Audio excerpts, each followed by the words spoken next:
সম্প্রতি শিলিগুড়ির সভা থেকে মোদি দাবি করেছিলেন তৃণমূলের আমলে উত্তরবঙ্গ বঞ্চিত। উত্তরবঙ্গে গিয়ে মোদির এই অভিযোগ উড়িয়ে দিলেন মমতা বন্দ্যোপাধ্যায়। কোচবিহারের সভা থেকে তাঁর সুর সপ্তমে। মাননীয় প্রধানমন্ত্রী মিটিং করে বলে গেলেন উত্তরবঙ্গে উন্নয়নে কিছু হয়নি, দয়া করে মিথ্যে কথা কম বলুন। গত 12 এপ্রিল শিলিগুড়িতে সভা করেন নরেন্দ্র মোদী। দাবি করেন তৃণমূল সরকার অ্যান্টি নর্থ বেঙ্গল, উত্তরবঙ্গ বঞ্চিত হচ্ছে। শুক্রবার কোচবিহারের রাসমেলা ময়দানের সভা থেকে এরই জবাব দিলেন মমতা বন্দ্যোপাধ্যায়।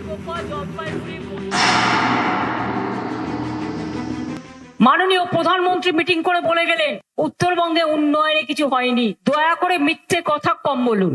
উত্তরবঙ্গ উন্নয়ন দপ্তর একটা ছোট্ট দপ্তর, এটার সাথে উন্নয়নের সম্পর্ক অল্প সীমাবদ্ধ জায়গায়। শুধু উত্তরবঙ্গের জন্য আমরা 1,72,000 কোটি টাকা খরচা করেছি। আপনার মুখের ওপর জবাব দিয়ে যাচ্ছি, মুক্তর জবাব।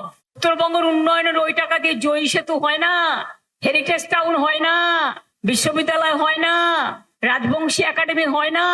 একটা কথা বলার আগে বারবার করে ক্রস চেক করবেন। পার্টি যা শিখিয়ে দিচ্ছেন ইলেকশনের স্বার্থে সেটাই বলে দিচ্ছেন।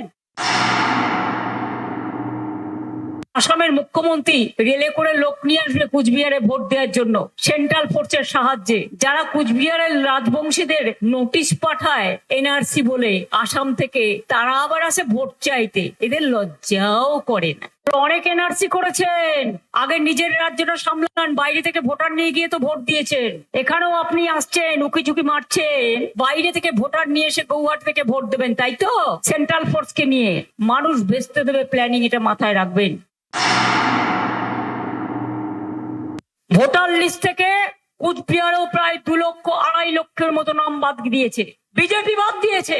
মানুষের ভোটে জেতার ক্ষমতা নেই, তাই central force, income tax, ED, CBI, পুরো ভারত সরকার, বিজেপি সব রাজ্যের সব এসে বসে গেছে। লড়াই করছি একা, আমার সাথে 100 ভাগ মানুষ আছে। গণতন্ত্রে বুলেট নয়, ব্যালট। গণতন্ত্রে বন্দুক নয়, ভোট হচ্ছে আসল ক্ষমতা। মহিলাটা সামনে মিথ্যে কথা, 2/3 মেজরিটি লাগে পাশ করতে। ডিলিমিটেশন বিল নিয়ে আসছে, আমাকে যার জন্য 21 জন এমপি কে পাঠাতে হয়েছে লোকসভায়। নিজেরা জানে হারবে, যে 541 সিট আছে, তাই ওটা 850-র কাছাকাছি নিয়ে যাবে বলে টুকরো টুকরো করছে আবার দেশটাকে।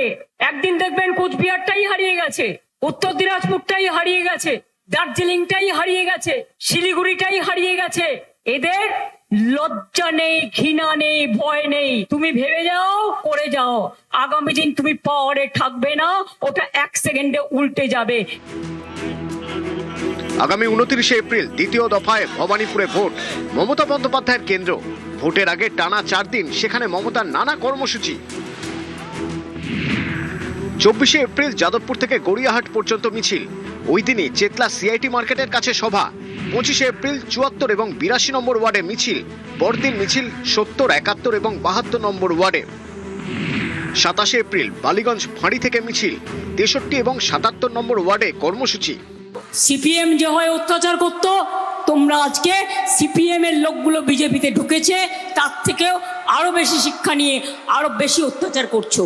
কিন্তু আমাকে যদি চমকান বিজেপি, জেনে রাখুন আমি আপনাকে ধমকাবো, আর আমাকে যদি ধমকান আমি গর্জাবো। আপনার ক্ষমতা থাকলে আপনার আমাকে বন্দি করে রাখুন, কত ক্ষমতা আমি দেখছি। এই ক্ষমতার অপব্যবহার শেষ হোক। নিউজ 18 বাংলা।